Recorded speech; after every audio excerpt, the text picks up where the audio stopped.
finalizar o nosso ciclo de palestras, nós vamos chamar o Dr. Fábio de Sales Meireles Filho. Ele é produtor rural, atual presidente do Instituto Pensar Agro do Distrito Federal. Dr. Fábio é advogado, pós-graduado em gestão empresarial. Ele vem nos falar em gestão, como resolver problemas. Obrigada, professor.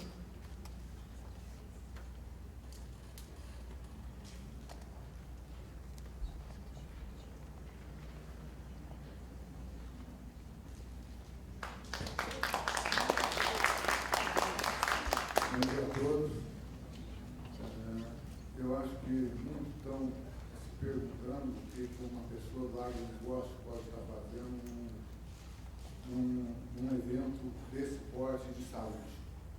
Isso é uma situação para nós um pouco diferente, porque eu tenho um cunhado que desenvolveu a doença, essa patologia, desculpem, e a gente vem, estou aqui muito feliz de ver o José aqui passando, e muito nos auxiliou.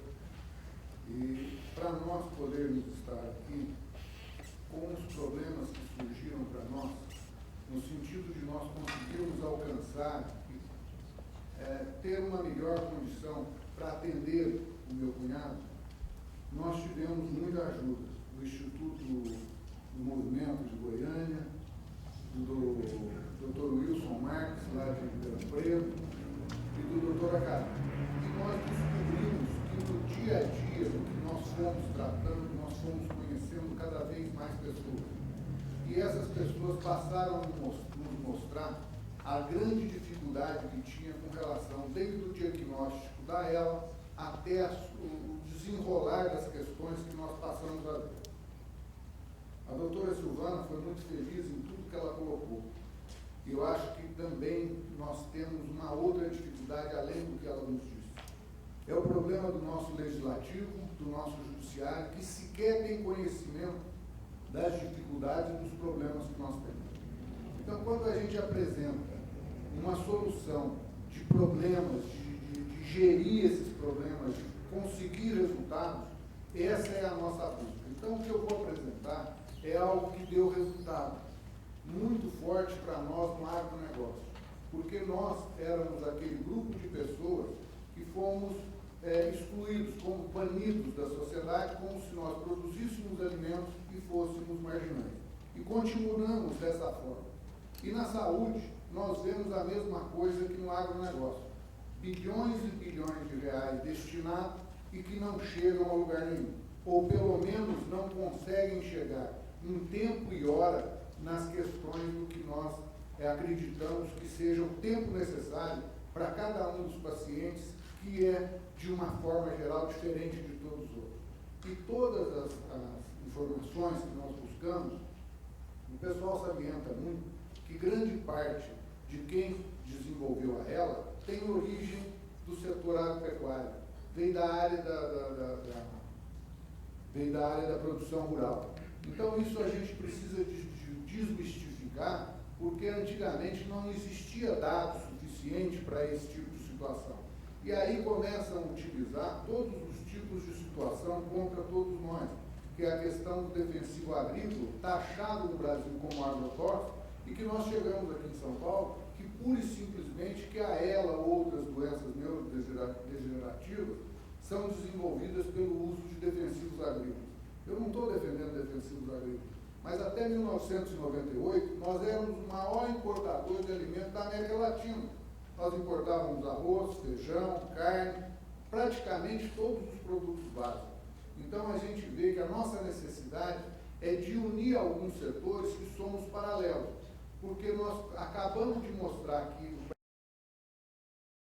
Brasil é eficiente no agronegócio, mas nós também conseguimos prolongar a vida média do ser humano de uma forma no mundo. E para esse ser humano continuar vivendo com boas condições, ele também precisa de uma produção de alimentos adequada, saudável e que ele tenha acesso. E nós podemos mostrar que o brasileiro nosso hoje, infelizmente, está muito abaixo de todas as taxas internacionais colocadas para nós, que nós vivemos um período que é colocado muito, o que a comunidade europeia e os Estados Unidos falam para nós, mesmo com todos os avanços que possa existir. E nós temos um outro mundo, aonde encaixa, vamos dizer, os países do terceiro mundo, inclusive a Ásia e a China, que são os grandes consumidores, e que a diferença per capita é algo simplesmente assustador. Então é isso que eu gostaria de mostrar bem rapidamente para vocês, e peço desculpas se o assunto às vezes está até um pouco fora, mas com o nosso trabalho junto ao Dr. Acari e tomando conhecimento de todos os problemas legislativos e todos os problemas que as pessoas que são portadoras da ELA têm encontrado no dia a dia, principalmente com relação à pesquisa médica, a pesquisa de novos medicamentos, nós temos uma paralela que nós podemos trabalhar totalmente em conjunto. E nós viemos aqui para colocar o nosso instituto à inteira disposição, porque nós precisamos saber o que fazer, como fazer e o que as pessoas querem, porque nós estamos lá para resolver os problemas, mas nós não conhecemos de medicina. Eu não sou médico para poder diagnosticar e colocar todos aqueles dados que estão ali. Mas se ele falar para mim que precisa daquilo e qual que é o formato que isso tem que andar, nós vamos arrumar um jeito de conseguir todos esses materiais e as pesquisas necessárias para isso. O nosso instituto, a função dele é de harmonizar, fazer interlocução com o judiciário, organizar as nossas entidades do setor representativo, fazer um fortalecimento do setor para que a gente possa ter um andamento. Essa é a constituída. Nós estamos constituídos hoje por uma diretoria muito simples.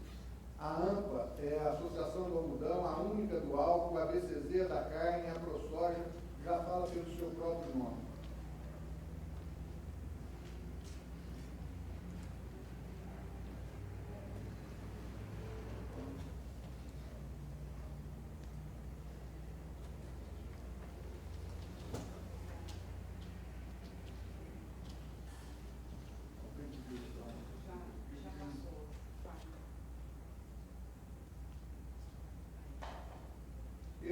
Essas são as entidades que fazem parte do nosso instituto. Se vocês perceberem, aí não existe uma única empresa, são só entidades, como é a Abrela e outras que têm todas ligadas à saúde, por isso que a gente abre dentro dessa condição.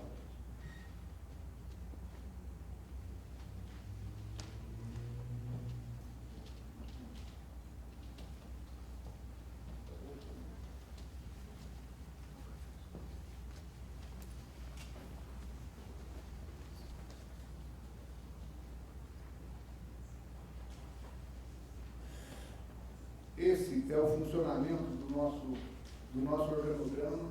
A gente recebe a informação, tem um posicionamento e vai para uma atuação. Isso é o que nós queremos de vocês, uma demanda de trabalho para que nós possamos, junto ao agronegócio, desenvolver, junto com os nossos parlamentares, a necessidade de cada um dos setores. Aqui nós temos o posicionamento do setor, como funciona a parte de decisão das entidades, dos pareceres. Essa é a FPA. A FPA é a Frente Parlamentar da Agropecuária. A Frente Parlamentar da Agropecuária nós consideramos como uma agremiação, porque ela é uma entidade suprapartidária ligada ao Congresso Nacional e que não faz distinção de partido. A busca nossa é para solucionar os problemas da forma mais rápida. O processo legislativo na Câmara e no Senado é esse formato, tirando no Senado que tem algumas questões que são puramente internas. A burocracia brasileira, o que nós sofremos aqui, todos nós sofremos dentro de qualquer um dos setores nossos. É um modelo de poder, desse poder de regulamentador. Nós fazemos leis, como tem aqui nessa casa, faz as leis, uma melhor que a outra. Como essas leis não são auto-aplicáveis, elas precisam de uma regulamentação. Quem regulamenta isso é o poder, o governador, ou o presidente, ou, no caso, o prefeito. Esse órgão regulador normalmente demanda muito tempo para que as legislações possam funcionar e a gente está de forma adequada com elas. Então, isso nós temos uma dificuldade muito grande para romper esse ciclo. porque muitas vezes, na entrada de medicamentos novos, na questão da cannabis, foi uma coisa terrível em Brasília, que as pessoas queriam usar no Brasil inteiro, todo mundo sabendo, e nada é feito. Aí você tem a Anvisa, você tem isso, você tem uma série de entidades que te bloqueiam para falar que não tem estudo. Mas como que nós vamos ter estudo se sequer nós temos recursos para fazer pesquisa? Se os recursos não estão destinados a lugar nenhum, ou cada vez eles estão sendo cortados. Eu vou mostrar uma parte da Embrapa aí para vocês entenderem. A solução de leis auto-aplicáveis, como eu falei, essa daí, se a gente cita o Código Florestal, que foi feito com uma demanda muito grande, de anos de discussão com todos os grupos, toda a sociedade, no sentido de que nós pudéssemos conseguir uma lei auto-aplicável. E conseguimos. E até hoje nós temos entraves da promotoria pública, esse tipo de coisa, que o cara não concorda com o que está escrito na lei. O promotor acha que aquilo não funciona daquele jeito e ele modifica. Esse é o exemplo nosso do Código Florestal. Aqui a gente entra na nossa organização de importador para exportador. Até 1988, os volumes de recursos que eram utilizados de toda a população, porque o governo somos nós que pagamos impostos, é o que nos coloca nessa condição. Aqui vocês têm uma ideia do PIB brasileiro e qual que é a fatia do agronegócio em bilhões. Essa é a participação do PIB total até 2017, que nós temos alguns dados já bem atuais. O PIB do agronegócio mensal e as questões da crise econômica e aonde elas falam. Aqui nós temos o que é comercializado e como é vendido e quais os seus valores. Aqui nós temos a mão de obra do agronegócio, que chega a 43,2%. Só que desses 43%, apenas de 9 a 11, nós não temos um número exato, permanecem no campo. O restante dessas pessoas estão na cidade. Então quer dizer que o número é muito relevante. E nós temos que ver que para o mundo, a continuidade do que nós estamos entrando de informatização, de modernidade, do que está entrando de tecnologia para o campo, a tendência que a gente tem é de 5 a 6% da população no campo e o restante da população nas cidades. Esse é um aumento do poder aquisitivo da população que resume hoje a 2,15 de uma cesta básica. Então vocês veem que o rendimento de todo o povo brasileiro é muito baixo. O mercado externo. Isso é a nossa balança comercial e aonde a gente mostra um superávit do agronegócio, que é o que vem segurando mais de 14 milhões de pessoas desempregadas no país. Ajuda, pelo menos, a manter um contexto e uma recuperação de forma mais gradual. Essas são as nossas exportações. Aqui o ranking do Brasil. Nós somos um negócio muito bonito para mostrar para os outros. Primeiro nisso, primeiro de exportação, primeiro em café, primeiro em suco de laranja, primeiro em carne, frango, mas a nossa população está muito sem acesso a isso. Esses números mostram tranquilamente como é a nossa exportação. É açúcar, soja, celulose, café, algodão e milho. O restante quase que é consumido no Brasil. E nós só exportamos, se fizermos um resumo, praticamente 17% do que nós produzimos. Essa é a disponibilização diária da terra. Nós temos no Brasil, praticamente, são 74,3%, contando todas as esferas, mas nós consideramos 61% como área de mata e de reserva natural, enquanto nenhum outro país do mundo detém isso. E nós estamos conseguindo, com muita eficiência, chegar a números de produção de alimento muito adequados à nossa situação. Essa é a área de produção de grãos do mundo com as suas áreas de milhões de hectares. Vocês veem que o Brasil representa 54,3%. E nós estamos com, aqui mostra 200, são 223 milhões de toneladas. Esse é o marco de desenvolvimento, a nossa índice de produtividade nossa. E aqui vem, nós citamos a Embrapa. Por quê? Porque foi o maior centro ou marco nosso da nossa atividade. Então, a Embrapa deu condições para nós para que pudéssemos fazer toda essa modificação dentro do agronegócio. Se não fosse a Embrapa e os valores de recursos em pesquisa, nós não teríamos conseguido chegar nisso. A evolução da produção de grãos e a quantidade de terra que é utilizada. Esses são os números da produção de grãos, e esse número, se tivesse repetido nessa safra de 2017, nós estaríamos aí por volta de uma inflação entre 12% e 15% ou alguma coisa assim. A utopia dos agrotóxicos, isso eu vou passar um pouco rapidamente para mostrar mais alguns dados. Aqui, ó, o uso de defensivo no mundo. O Brasil usa 4,2 dentro de um país tropical. O país que mais utiliza é o do Greenpeace, que é a Holanda. Então, existe uma divergência de informação e questões mercadológicas internacionais.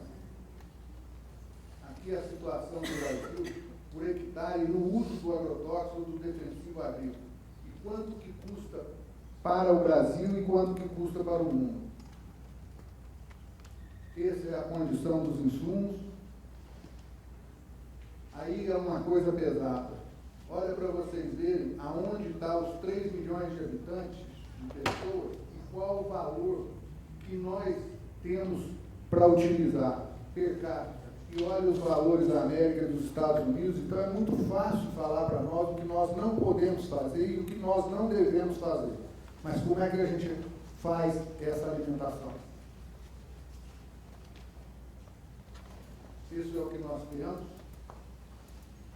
Aqui seriam os dados que nós não acompanhamos, nem os 90, 100 gramas de área da Organização Mundial de Saúde, na utilização de consumo de hortaliças e de frutas. O que afeta no consumo são essas questões de entraves cada vez maiores junto à Anvisa e outros órgãos. E aqui nós temos uma pesquisa que mostra que 99% dos nossos produtos são seguros. E o que pesa para nós? Como nós temos uma burocracia muito grande para fazer tudo isso, eu utilizo um produto que está liberado para soja, vamos dizer, para pulverizar uma batata, e aparece lá um resíduo desse produto não autorizado, 0,001 miligrama de unidade, vamos dizer assim.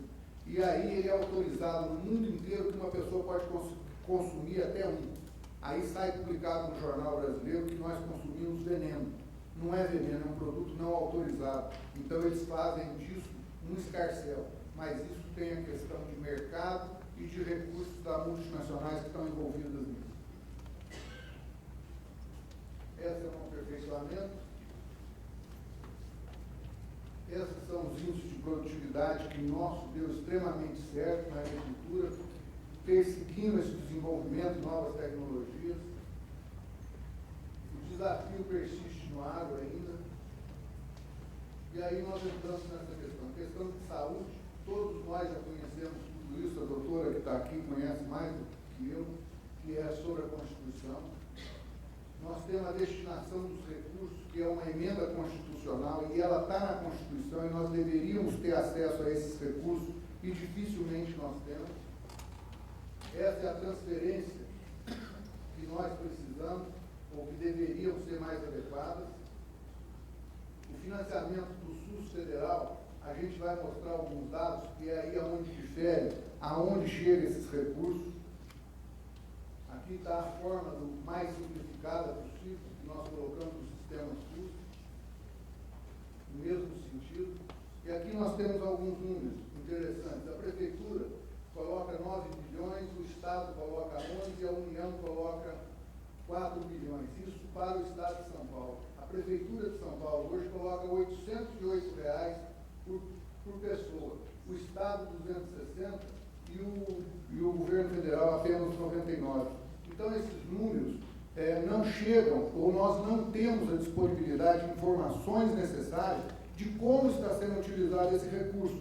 como ele é disponibilizado. E outro dia nós sofremos um embate muito grande, porque o secretário de Saúde do Estado de São Paulo disse que gastava 1 bilhão e tanto de reais, dos quais apenas 30% ou 25% era destinado à saúde da grande parte das populações, e que 65% ou 70% eram destinadas às ações judiciais, às partes de doenças neurodegenerativas. Isso está publicado no Estado de São Paulo. E é algo muito pesado. A todas as pessoas precisam ter uma qualidade de vida melhor e uma qualidade de vida assistida. Porque nós temos que lembrar que o direito à vida é o primeiro ato constitucional que nós temos e ele tem que ser preservado. Essas são as políticas públicas, a LDO, a LOA, como que é feita a saúde do Brasil no contexto mundial. Aí a gente começa a pegar números que nós nem temos estatísticas anteriores. A gente começa a ficar em números muito difíceis de ser calculados, utilizando números que vêm de outro lado.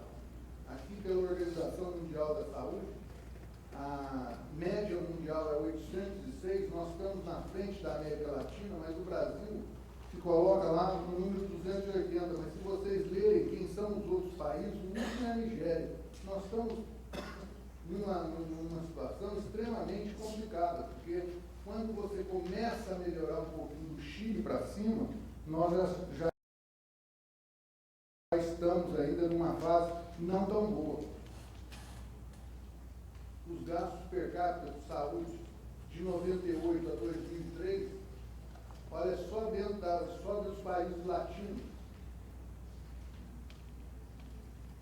Esses dados são os dados pelo setor público e privado, que é onde a gente gostaria de entrar um pouco mais. Aqui a mesma coisa, o Brasil aqui, ó, vocês veem que em 80 e 91 não tem nem dados estatísticos com relação a essas informações. Os 10 países selecionados aqui, pelo PIB e pela população, aí nós temos essa questão que nós falamos anterior, que é a questão do custo e idade. Isso é uma situação que entra tanto para a população, quanto para o Estado, quanto para a produção de alimentos. Porque nós não conseguimos mais ampliar, pelas legislações que tem, áreas agrícolas. Então, isso nós estamos utilizando dentro do mesmo stand, diminuindo a área de pecuária, fazendo ela mais concentrada e utilizando a área para maior ganho de agricultura. Aumentos de custos na saúde, os processos de trabalho, incorporação de tecnologia, novos processos gerenciais, seguros de maior qualidade e a dinâmica das profissões. A dificuldade dos recursos humanos em saúde são colocados dessa forma: o profissional não está sendo remunerado adequado, ou quando ele está sendo remunerado, ele quer ficar nos grandes centros, ele não quer ir para o interior, e isso cada vez mais vai aumentando o custo da medicina. Prolongamento da vida, isso é mais ou menos um cálculo que a gente fez, que é o prolongamento da vida. Os usuários serão atendidos em casa, hospitais menores, enfermeiros, a gente coloca enfermeiros, home care, todo um outro sistema de aparelhamento, uma ênfase no trabalho de equipes multidisciplinares que a gente vê no sistema organizado. Você vê nos grandes hospitais particulares, você vê nas associações, aonde as pessoas se juntam para organizar. Aonde você vai num hospital do interior de qualquer lugar do Brasil, os médicos, de uma forma geral, não sabem nem o que é a ELA, de uma forma geral, não direcionando muito para a classe médica, mas eles não sabem, eles não têm esse conhecimento que está aqui, que foi mostrado aqui. A primeira coisa que eles querem fazer com o paciente é entubar. Isso é o que a gente vê em todos os lugares e é o índice que aumenta, o índice de mortalidade do que a gente, que é leigo, vê, são os procedimentos hospitalares não adequados. E aqui a gente vê que é o que nós estamos falando, o número de aumento de parceria com a iniciativa privada. Então, o nosso sentido de vir aqui é de mostrar que nós temos um instituto, temos uma organização, sabemos como trabalhar e como resolver os problemas. Agora, nós precisamos das demandas, de saber como fazer. E essas demandas têm que vir das entidades, das associações, como a Brela, outras entidades, dos próprios hospitais, das faculdades, das universidades. Nós temos uma demanda agora da Unifesp, que corre o risco aí de fechar até o seu pronto-socorro. Isso é um absurdo para São Paulo. É algo assim sem parâmetro, é uma universidade federal. Nós temos a situação da USP lá em Ribeirão Preto, que está travada de uma série de situações, e conversamos muito com os professores, tivemos acesso a algumas informações, não são suficientes para nós, para que a gente possa traçar um plano de ação e ter um planejamento. Se nós não planejarmos as nossas ações e não tivermos conhecimento do que nós precisamos ter, nós não vamos chegar a lugar nenhum. É muito difícil para nós podermos, todos nós, trabalharmos em conjunto. Nós vamos continuar fazendo algo que nós, do agronegócio, fazemos muito bem, falar para nós mesmos. E nós estamos vindo aqui falar para nós mesmos. Nós temos que falar para o público de fora, para os políticos, para todos os lados. Me perdoe a franqueza, mas é o que eu vejo e como eu sinto. Precisa dessa palestra? Precisa. Mas nós precisamos mostrar para o público lá fora o que acontece e que o direito à vida é um direito de todos. Muito obrigado.